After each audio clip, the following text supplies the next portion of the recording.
जय हिंद साथियों, स्वागत है आपका हिंदी ज्ञान सागर में। तो आज हम आपके लिए रस लेके आए हैं। यहाँ से आपको एक दो क्वेश्चन हाई स्कूल या इंटरमीडिएट में पूछा जाता है, रस किसे कहते हैं, और कोई एक उदाहरण देकर के आपसे पूछा जाता है इसमें कौन सा रस है। जैसे मान लीजिए कोई कविता दे दिया, बुंदेलो हर बोलो के मुंह हमने सुनी कहानी थी, खूब लड़ी मर्दानी वह तो झांसी वाली रानी थी। अब इसमें जो भाव जग रहे हैं वो उत्साह की जग रहे हैं, तो यहाँ पर जहां उत्साह भाव होगा वहां पर रस बनेगा जो है वीर रस। तो इसी तरह जैसे मान लीजिए एक उदाहरण मैं बता रहा हूं कि कोई कविता देगा और पूछेगा इसमें कौन सा रस है। ठीक है, कोई एक कविता देगा 4 लाइन की, 8 लाइन की, और पूछेगा इनमें से निम्नलिखित में कौन सा रस है, तो आपको वो बताना पड़ेगा। तो शुरू करते हैं हम रस से कि रस किसे कहते हैं। तो रस जब हम ध्यान करते हैं, रस का जब हम नाम सुनते हैं तो हमारे दिलो दिमाग में एक जूस का बन जाता है एटमॉस्फेयर कि गन्ने का रस, संतरे का रस, मौसम्बी का रस, अनार का रस या जूस। ठीक है, तो यहां पर जो रस की बात हो रही है कि आप सोच रहे हैं कि अब हिंदी में जो है वो कविता में रस तो ये तो मिलेगा नहीं, अनार का, जूस का, मौसम्बी का, गन्ने का। तो रस का साधारण अर्थ जो होता है वो रसस्यते रसो इति रसा, यानी जिसको चखा जाए, जिसका आस्वादन किया जाए वही रस है। लेकिन काव्य में अगर बात करें, ठीक है, यदि हम काव्य में बात करें कि रस क्या है, तो यहां पर रस का मतलब है आनंद से है। यानी काव्य को पढ़ने, देखने, सुनने से जो हमें एक विशेष प्रकार का आनंद मिलता है, आनंद की प्राप्ति होती है, वही रस है। ठीक, तो चलिए स्टार्ट करते हैं, रस के बारे में जानते हैं। तो रस शब्द की जो व्युत्पत्ति हुई है वो हुई रसस्यते असो इति रसा, यानी जिसका आस्वादन किया जाए, जिसको चखा जाए, ठीक है, वही रस है। जिससे आनंद की प्राप्ति हो वही रस है। काव्य को पढ़कर जो हमें एक आनंद मिलता है, ठीक है, वही काव्य में रस कहलाता है। कविता, कहानी, उपन्यास आदि को पढ़ने या सुनने से, नाटक देखने से जिस आनंद की अनुभूति होती है उसे रस कहते हैं। रस को काव्य की आत्मा भी कहा गया है। क्या कहा गया है? काव्य की आत्मा। रस को काव्य की आत्मा भी कहा गया है। भरत मुनि ने एक सूत्र दिया है, आचार्य भरत मुनि के अनुसार विभावानुभाव व्यभिचारी संयोग रस निष्पत्ति। विभावानुभाव व्यभिचारी संयोग रस निष्पत्ति, अर्थात विभाव, अनुभाव और व्यभिचारी भावों के संयोग से रस की निष्पत्ति होती है। व्यभिचारी का मतलब संचारी भाव से है, कंफ्यूज मत होना। ठीक है, संचारी भाव से मतलब है, व्यभिचारी का मतलब संचारी भाव, यानी विभाव, अनुभव और संचारी भावों के सहयोग से रस की निष्पत्ति यानी रस बनता है, निकलता है। तो ये हो गया आपके रस। रस के अवयव अगर हम बात करें, रस के कितने अवयव हैं यानी अंग हैं, रस के कितने अंग हैं, अगर हम इसकी बात करें तो रस के 4 अंग होते हैं, स्थायी भाव, विभाव, अनुभाव, संचारी भाव। ठीक है, ये सब क्वेश्चन पूछे भी जाते हैं प्रतियोगी परीक्षाओं में कि काव्य की आत्मा किसे कहा गया, रस को कहा गया है। ठीक है, विभावानुभाव व्यभिचारी संयोग रस निष्पत्ति का सूत्र किसने दिया? भरत मुनि ने दिया। आपके 2 क्वेश्चन हो गए। रस के कितने अंग हैं? तो 4 अंग हैं, स्थायी भाव, विभाव, अनुभाव, संचारी भाव। ठीक है, अब हम बात करते हैं कि भरत मुनि के अनुसार रसों की संख्या कितनी है। तो भरत मुनि के अनुसार रसों की संख्या 8 है। भरत मुनि ने 8 रसों को, ठीक है, स्वीकृत किया है। इनके अनुसार, भरत मुनि के अनुसार 8 रस होते हैं। शांत रस को भरत मुनि ने रस नहीं माना है। और सामान्यतः यदि पूछा जाए कि रसों की संख्या कितनी होती है तो 9 या 11। तो पहले जो ऋषि मुनि आए उन्होंने 9 स्वीकारा, केवल भरत मुनि ने नहीं स्वीकारा, शांत रस को इन्होंने वहां तो नहीं दिया, निकाल दिया बाहर। इनके अनुसार 8 है, वैसे 9 है, लेकिन जो बाद में आचार्य आए उन्होंने 11 स्वीकार कर दिया। यानी अगर ऑप्शन में आपको दे दे कि रसों की संख्या कितनी है, तो ऑप्शन में ये देखिएगा कि 11 है तो 11 पे लगा दीजिएगा, और 9 है तो 9 पे लगा दीजिएगा। ठीक। और यदि सोच रहे हैं अगर सर आप बता रहे हैं 9 पे आएगा तो 9 लगा दीजिए, 11 रस आएंगे तो 11 लगा दीजिए, लेकिन दोनों ऑप्शन में आ जाए तब क्या करें? 9 भी दे दे ऑप्शन में और 11 भी दे दे। तब ऐसी कंडीशन में, ठीक है, अगर ऑप्शन में 9 भी दे 11 भी दे, तब हम प्रीफरेंस किसे देंगे? 9 को देंगे। ठीक है, तब आप 9 को लगाइएगा, 9 रस को, यानी रसों की संख्या 9 होती है ऐसी स्थिति में।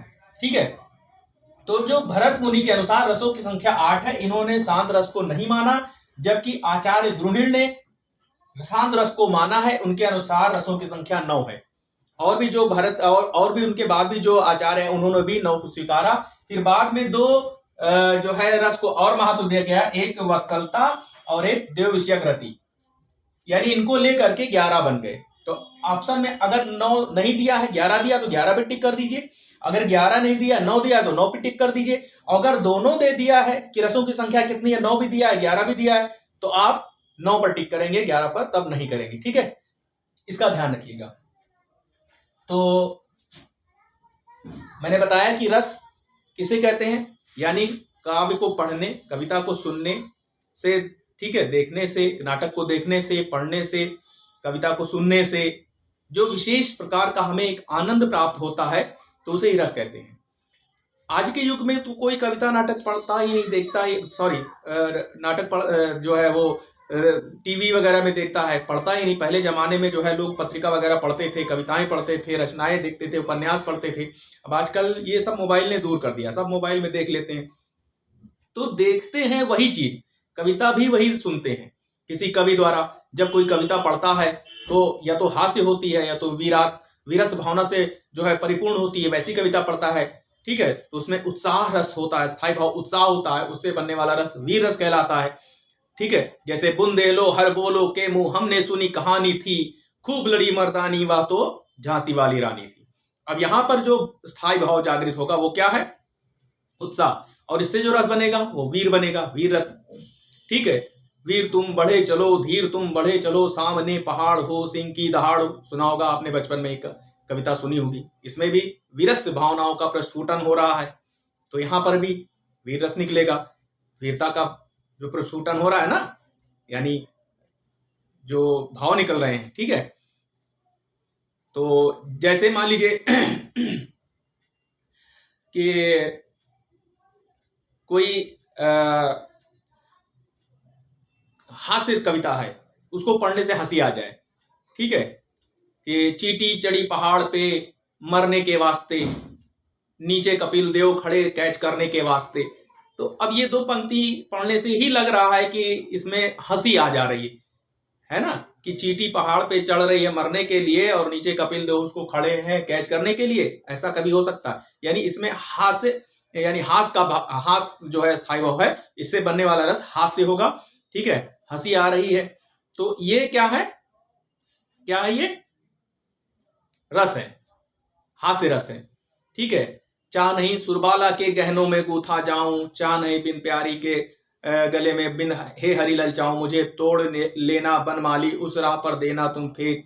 ठीक है, आपने सुना होगा ये कविता, ये भी वीरस भावना से परिपूर्ण है, यानी ये इसमें भी वीर रस है।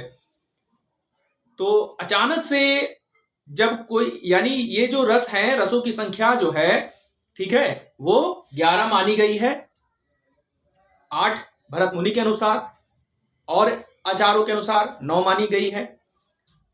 आचार्य द्रुहिड़ ने इसको 9 माना है, बाद में इसको 11। तो अगर ऑप्शन में आपको दोनों ऑप्शन दे दे 9 और 11, तब आप कंफ्यूज मत होइएगा, 9 को ही प्रीफरेंस दीजिएगा। ठीक है, 1 मिनट मैं आ रहा हूं।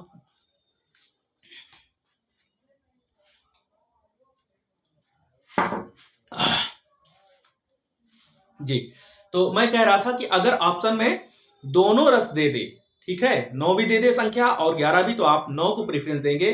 वैसे दोनों नहीं देगा, अगर मान लीजिए ऐसी कंडीशन बनती है, ठीक है, दोनों में से एक ही देगा, 9 या 11, तो अगर देख लीजिए 9 है तो 9 पे टिक करिएगा, 11 है तो 11 पे करिए। ठीक है, तो अब हमने बात किया रस के अवयव यानी रस के अंग, विभाव, अनुभाव और व्यभिचारी भावों के संयोग से रस की निष्पत्ति होती है। ठीक है, तो स्थायी भाव की बात करें तो ये 11 होते हैं। ठीक, यानी 11 स्थायी भाव, वे भाव जो हमारे हृदय में हरदम सुप्त अवस्था में पड़े रहते हैं, हरदम विद्यमान रहते हैं और अवसर पाकर जागृत होते हैं। ठीक है, जैसे मान लीजिए आप हंस रहे हैं अचानक से, कोई गीत देखकर, कोई कविता सुनकर, कोई नाटक देखकर, अचानक से आपको कोई मैसेज मिल जाए कि आपके भाई का एक्सीडेंट हो गया, तो आपके अंदर जो भावनाएं जगेंगी, आप बिल्कुल दुख से, पीड़ा से कराह जाएंगे कि अरे ये क्या हो गया अचानक से, यानी अब आप दुखित हो जाएंगे उस समय। तो उस समय जो रस बनेगा वो क्या बनेगा? शोक। ठीक है, करुण रस। उस समय जो हमारे मन में जागृत होगा स्थायी भाव, वो शोक जागेगा और उससे जो रस बनेगा वो करुण रस। या फिर मान लीजिए कोई नायक नायिका उपवन में टहल रहे हैं, गीत गा रहे हैं। ठीक है, कि दूल्हा श्री रघुनाथ बने, दुल्हन से सुंदर मन माही। ठीक है, तो यहां पर जहां पर उपवन में, बाग बागीचे में नायक और नायिका का परस्पर मिलन हो, वहां पर जो भावनाएं जागृत होंगी वो रति होगी। ठीक है, नायक नायिका के परस्पर प्रेम से जो उत्पन्न होगा वो रति होगा, स्थायी भाव, और उससे बनने वाला रस जो होगा वो श्रृंगार। श्रृंगार को रसराज भी कहा गया है, यानी रसों का राजा भी कहा गया है। तो मैं बात कर रहा था स्थायी भाव की। स्थायी भाव यानी हमारे हृदय में हर समय विद्यमान रहते हैं, पड़े रहते हैं। जैसी कंडीशन होती है, जैसा वातावरण होता है, वैसे ही वो जागृत हो जाते हैं। हमारे अंदर उत्साह जागृत हो जाए कि हमें वीरों को, जैसे मान लीजिए जाना है, बॉर्डर पर लड़ने जाना है, तो उनके अंदर उत्साह भर दिया जाता है, जोश भर दिया जाता है। या आपने देखो, अगर किसी मैच में खेलते समय जो है खिलाड़ियों के मन में उत्साह जागृत कर देते हैं, उनके अंदर वीरता का भाव आने लगता है उत्साह जगाने से। ठीक है, तो वहां पर जो भाव जागृत होगा, स्थायी भाव, उत्साह से, वो वीरस भावना प्रस्फुटन होगा, वीरस हो जाएगा। ठीक है, तो ये हो गया स्थायी भाव। रति, उत्साह, निर्वेद, हास, भय, वत्सलता, शोक, आश्चर्य यानी विस्मय, देव विषयक रति, क्रोध और ग्लानि, ये स्थायी भाव हो गया। और इन भावों से जो बनेगा, ठीक है, वो रस कहलाएगा। जैसे रति नामक स्थायी भाव हमारे मन में जागृत हुआ, ठीक है, उससे जो रस बनेगा वो श्रृंगार बनेगा। जैसे आपने सुना होगा, नायिका गाती है कि 100 साल पहले मुझे तुमसे प्यार था, आज भी है और कल भी रहेगा। तो यहां पर नायक के लिए जो है गा रही है। ठीक है, तो यहां पर जो भाव जागृत हुआ वो रति हुआ, इससे बनने वाला जो रस है वो श्रृंगार हो गया। ठीक, उत्साह से वीर रस बनता है। उत्साह मैंने बताया कि जहां पर वीरस्व भावना का प्रस्फुटन हो, ठीक है, वहां पर कीचड़ चेतक पर तलवार उठा करता था भूतल भूतल पानी को, राणा प्रताप से काट काट कर करता था सफल जवानी को। तो यहाँ पर जो है वो उत्साह है बिल्कुल। ठीक है, स्थायी भाव, उत्साह जागृत हो रहा है, वीरस भावना का प्रस्फुटन हो रहा है, तो वहां पर बनेगा वीर रस।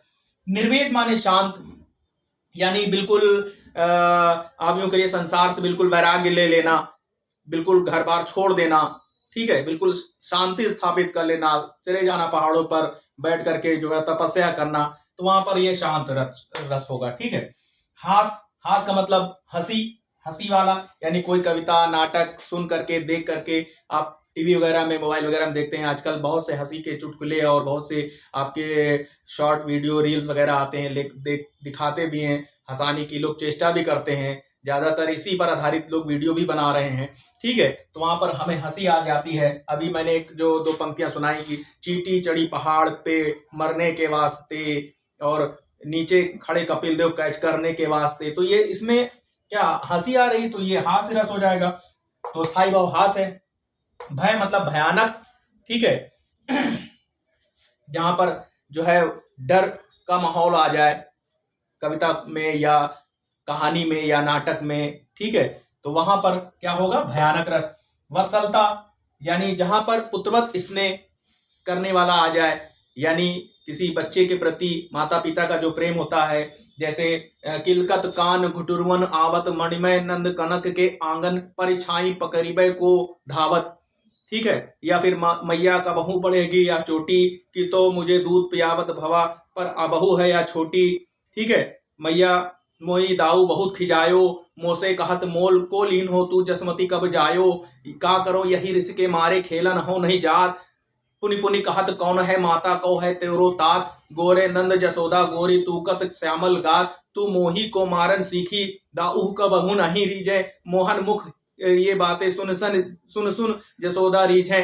तो ये पढ़ा होगा आपने कि माता यशोदा से कन्हैया जी शिकायत करते हैं बलदाऊ की कि वो मुझे बहुत चिढ़ाते हैं, सिखाते हैं कि तेरी माता कौन है, तेरी पिता कौन है, नंद बाबा तो गोरे, यशोदा माता गोरी है, तू क्यों काला है सांवला है, ये तमाम बातों को लेकर शिकायत करते हैं और यशोदा माता मंद मंद मुस्काती हैं। तो यहाँ पर वत्सल्य भाव जग रहा है, माता और पुत्रवत स्नेह हो रहा है, तो वहां पर वत्सल्य होगा, स्थायी भाव वत्सल्य जग जाएगा, ठीक है। वहां वीरता का प्रस्फुटन नहीं हो रहा है, वहां शोक नहीं हो रहा है, वहां जो है क्या हो रहा है, माता का पुत्र के प्रति प्रेम प्रकट हो रहा है, तो यहां वत्सलता जाग रही है। तो वत्सल्य जब स्थायी भाव होगा तो वत्सलता तो बन जाएगा जो रस, वो वात्सल्य रस हो जाएगा। शोक किसी का दुखद समाचार पा करके या कोई ऐसी कविता में पंक्ति सुन करके जिससे हमारे मन में शोक उत्पन्न हो, किसी दुर्घटना, किसी मित्र की दुर्घटना, किसी का एक्सीडेंट, किसी की मरने की दशा का समाचार पा करके मन में जो भाव जगेगा वो शोक जगेगा और उससे जो रस बनेगा वो करुण बनेगा, ठीक है। आश्चर्य, आश्चर्य यानी विस्मय, अद्भुत, बिल्कुल आश्चर्यजनक, अमेजिंग, जिसकी हम कल्पना नहीं कर सकते, ठीक है। देव विषयक रति, यानी जब हम पूजा पाठ करते हैं भक्ति भावना से ईश्वर की पूजा करते हैं, खुदा की, ठीक है, भक्ति करते हैं, तो वहां पर जो रस होगा वो भक्ति होगा।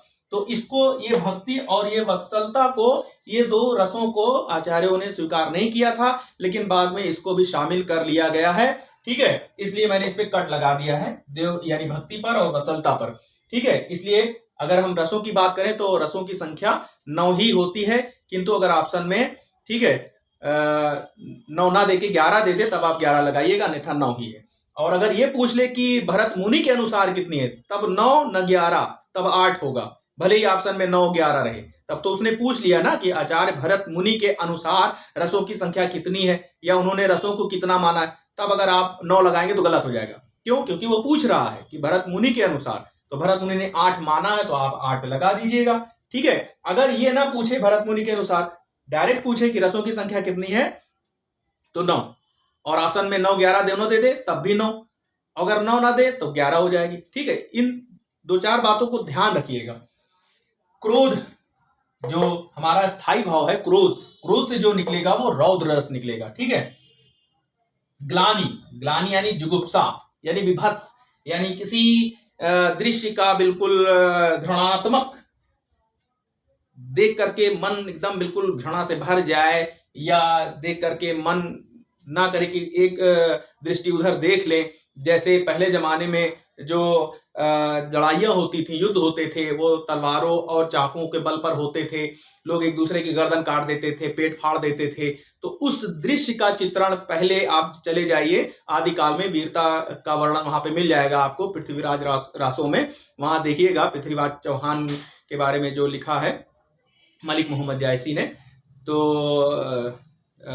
पृथ्वीराज रासों में लिखा है पृथ्वीराज चौहान ने, तो उसमें आप देखिएगा कि जो पहले जमाने के राजा महाराजा होते थे या जो युद्ध होता था, वो उस जमाने में बंदूक तो था नहीं, लोग चाकू से और तलवार से पेट वगैरह फाड़ देते थे और तड़ियां बाहर निकल जाती थी। युद्ध में कितने लोग ऐसे मरे पड़े रहते थे, है ना, कितने कितने दिनों तक। तो उनको जो है, उनकी बोटियां जो है अतड़ियां जो है सियार निकाल निकाल खाते थे, कौवे आंख फोड़ फोड़ के चोंच मार के खाते थे, बिल्कुल, है ना। कितना घृणात्मक दृश्य नजर आता था, देखकर घृणा मन में, सुनकर ही कितना खराब लग रहा है, आगे मैं क्या बताऊं, ठीक है। तो वहां पर क्या होगा, ग्लानि या जुगुप्सा यानी विभत्स, बिल्कुल घिनौना, एक तरह से कह लीजिए घिनौना। तो ये रस हो गया। फिर है विभाव, विभाव 2 होते हैं, आलंबन और उद्दीपन, ठीक है। अनुभाव 4 होते हैं, कायिक, मानसिक, आहार, सात्विक, और संचारी भाव की संख्या 33 होती है।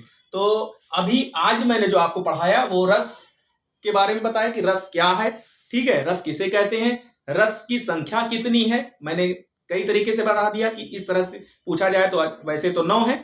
अगर ऑप्शन में 9 और 11 दे दें तो 9 को ही मानेंगे, 9 को प्रीफरेंस देंगे, 9 ना दे के 11 दे दे तो 11 है। आचार्यों ने इसको 9 स्वीकार किया है, किंतु भरत मुनि ने इसको 8 स्वीकार किया, उनके अनुसार 8 है। ठीक है, तो ये आपने जाना। और ये भी परिभाषा भी बता दी कि कविता, कहानी, उपन्यास आदि को पढ़ने या सुनने, नाटक देखने से जिस आनंद की अनुभूति होती है उसे रस कहते हैं। रस को काव्य की आत्मा कहा गया है। भरत मुनि के अनुसार विभावानुभाव व्यभिचारी संयोग रस निष्पत्ति, ये सूत्र है उनके अनुसार, यानी विभाव, अनुभव और संचारी भाव के संयोग से, ठीक है, रस की निष्पत्ति होती है। और रस के ये 4 अंग होते हैं, स्थायी भाव, विभाव, अनुभव और संचारी भाव। तो आज के वीडियो में इतना ही, ठीक है, और स्टेप बाय स्टेप हम लेके चलेंगे आपको, फिर विभाव, अनुभव, संचारी नेक्स्ट वीडियो में बताएंगे। एक एक वीडियो को आप देखते रहिएगा, ठीक है। और आप जैसे मैं आपको फ्री लाभ दे रहा हूं, पढ़ा रहा हूं, ठीक है, इसे हमारे बच्चे हाई स्कूल इंटर वाले भी देख सकते हैं, 8th क्लास वाले भी देख सकते हैं, या हमारी बहनें टेट, स्टेट, सी टेट जो तैयारी कर रही हैं या परीक्षा होने जा रही उसके लिए भी ये देख सकते हैं, TGT, PGT, SI, UPP, RO, ARO, कोई भी प्रतियोगी परीक्षा के लिए ये लाभकारी है। तो आपका ये दायित्व बनता है कि उन बच्चों तक, उन भाइयों तक, बहनों तक भी पहुंचा दीजिए, शेयर कर दीजिए, ताकि वो भी इसका लाभ ले सकें। या जो बच्चे बोर्ड परीक्षा में बैठ रहे हैं, अगर हमारे छोटे बच्चे हमें देख रहे हैं तो वो भी अपने मोहल्ले के बच्चे, अपने रिश्तेदार में या और अपने दोस्तों में इसको वीडियो को शेयर कर दें। ठीक है, तो नेक्स्ट वीडियो में मिलते हैं। जय हिंद।